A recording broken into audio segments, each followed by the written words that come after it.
সবজির খোসার মধ্যেই কিন্তু সমস্ত ভিটামিন আর মিনারেলসগুলো থাকে। এটা কিন্তু আমার কথা না, বলেছেন বিভিন্ন পুষ্টিবিদেরা। আর আমরা সবজি রান্না করার সময় খোসাটাই বাদ দিয়ে দিই। তো আজকে সেই জন্য আমি গোটা কাঁচকলার ভর্তা করব, যেখানে খোসা কিছুই বাদ যাবে না, সবটা নিয়ে কিন্তু এই ভর্তাটা। দেখতেই পাচ্ছেন কাঁচকলাগুলো এইভাবে কেটে নিচ্ছি।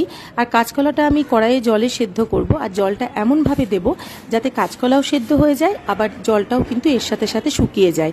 কারণ যে জলটা সেদ্ধ হয় তাতে কিন্তু এই সবজির গুণাগুণটা মিশে থাকে, জলটা ফেলে দিলে সেটাও বেরিয়ে যায়।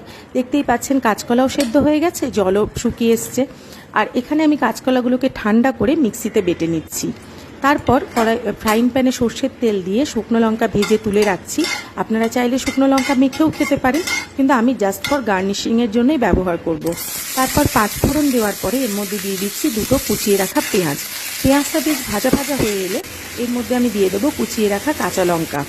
কাঁচা লঙ্কাটাও এর সাথে ভেজে নিচ্ছি। এই রান্নায় কিন্তু আমি কোনো শুকনো লঙ্কার গুঁড়ো ব্যবহার করছি না। দিয়ে দিচ্ছি ধনে জিরে গুঁড়ো আর হলুদ গুঁড়ো।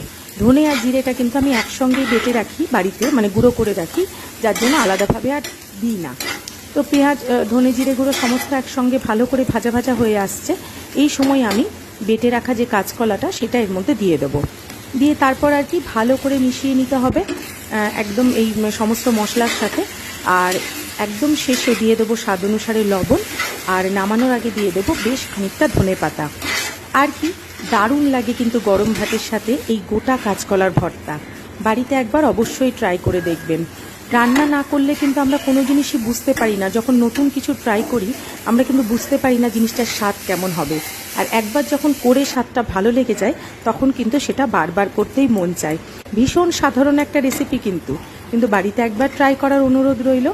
অবশ্যই এই রান্নাটা করে দেখবেন, আর ভালো লাগলে শর্মিলাস কিচেন অ্যান্ড মোড়ের পাশে থাকবেন। আপনারা যারা আমার ভিডিও দেখছেন তাদেরকে জানাই অসংখ্য ধন্যবাদ। আপনারা ভালো থাকবেন, সুস্থ থাকবেন, আনন্দে থাকবেন। নমস্কার।